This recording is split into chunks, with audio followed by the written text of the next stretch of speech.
ఈ కందులు పచ్చి కందులు కూరగాయల మార్కెట్లో అమ్ముతారు కదా, అవి ఒలుచుకున్నాము. బటానా పప్పు లాగా వెళ్తుంది. ఇప్పుడు ఉడకబెట్టుకుంటాం.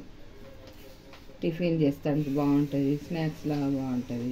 సాల్ట్ వేసిన, కడిగి సాల్ట్ వేసిన. ఇప్పుడు వాటర్ వేసుకుందాం. ఎక్కువసేపు వద్దు, ఒక విజిల్ అయితే సరిపోతుంది. ఎందుకంటే ఇవి చాలా మంచిగా ఉన్నాయి. ఇట్లా ఉడకడానికి కుక్కర్ మూత పెట్టేసి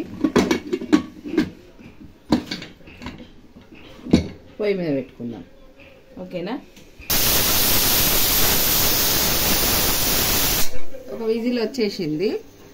కొంచెం గట్టిగా ఉన్నాయి దొడ్డువి. ఇంకొక విజిల్ పెడదాం. ఓకేనా?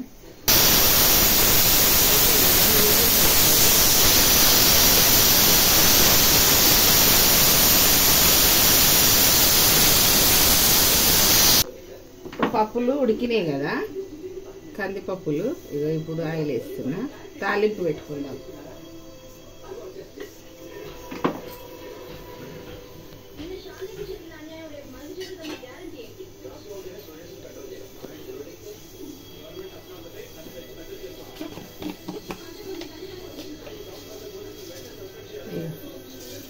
జీలకర్ర ఆవాలు వేస్తున్నా. ఆవాలు వేసిన, జీలకర్ర వేస్తున్నా.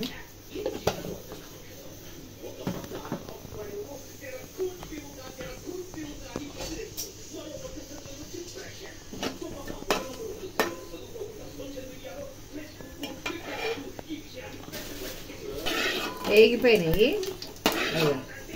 ఇప్పుడు ఇక పచ్చిమిర్చి, ఉల్లిపాయ, కరివేపాకు వేసేస్తున్నా.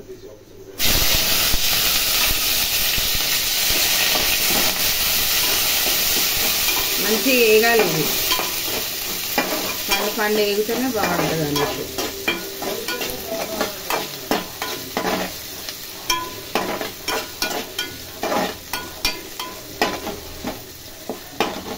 వేగిన తర్వాత ఇంట్లోనే కొంచెం కొద్దిగా లైట్గా ఉప్పు వేసుకోవాలి. అందులో ఆల్రెడీ ఉప్పు వేసిన, ఇందులో కొంచెం ఉప్పు వేసుకోవాలి. కొద్దిగా పసుపు వేసుకోవాలి. వేసుకొని ఆ గుడాలు ఇంట్లో గుమ్మరించుకోవాలి. చేసుకున్నా చూడండి, బాగుంటాయి టేస్ట్. ఆరోగ్యానికి కూడా మంచిది. కందులు, పచ్చి కందులు.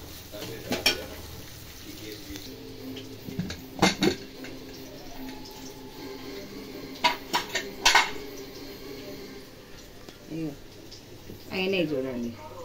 ఇప్పుడు వడగట్టుకుందాం. ఇప్పుడు చింతపండు జాలిలా వడగట్టేసుకున్నా. కొంచెం నీళ్ళన్నీ కారిపోతే బాగుంటుంది. కారిపోయినాయి. ఇప్పుడు వేగిపోయినాయి. ఇప్పుడు కొంచెం పసుపు వేసుకుందాం, ఒక చిటికెడు. కలర్ కోసం బాగుంటుంది. వేస్తాం. కొంచెం కలుపుకుందాం.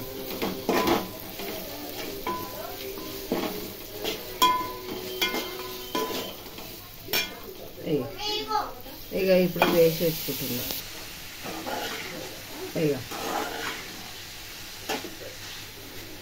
ఇట్లా వేగిపోయి మంచిగా ఉడికినాయి చూడండి. కొద్దిగా లైట్గా కారం వేసుకోవాలి. మనం తినేదాన్ని బట్టి కారం వేసుకోవాలి. ఎవరిష్టం వాళ్ళది. ఎక్కువ ఉన్నాయి కదా, అందుకు ఒక స్పూన్ వేసిన. లైట్గా కొంచెం సాల్ట్ వేసుకోవాలి. ఫస్ట్ ఆల్రెడీ మనం వేసినాం కదా, మళ్ళీ ఎక్కువ అవుతుంది. బాగా కలుపుకోవాలి. నూనె కొంచెం పట్టాలి, ఫ్లేవర్ అనేది పడితే మంచిగా. చూడండి మంచిగా కాలుతున్నాయి, వేగుతున్నాయి, మంచిగా వేగిపోతున్నాయి. కొంచెం పెద్ద మంట పెట్టి ఒక 2 సెకండ్లు ఇట్లా కలుపుకుంటే సరిపోతాయి. బాగుంటుంది చూడండి. ఇక టిఫిన్ లాగా వేయచ్చు, స్నాక్స్ లాగా వేయచ్చు. సాయంత్రం మంచిగా ఉంటుంది. మా పిల్లలు ఇష్టంగా తింటారు. ఓకేనా? అయిపోయినట్టే. కట్టేస్తున్నా, మొత్తం పొయ్యి కట్టేస్తున్నా. అయిపోయింది. మంచిగా వచ్చిందా? చేసి చూడండి, తినండి, లైక్ చేయండి, షేర్ చేయండి, సబ్స్క్రైబ్ చేయండి, గంట కొట్టండి. ఓకేనా? బాయ్.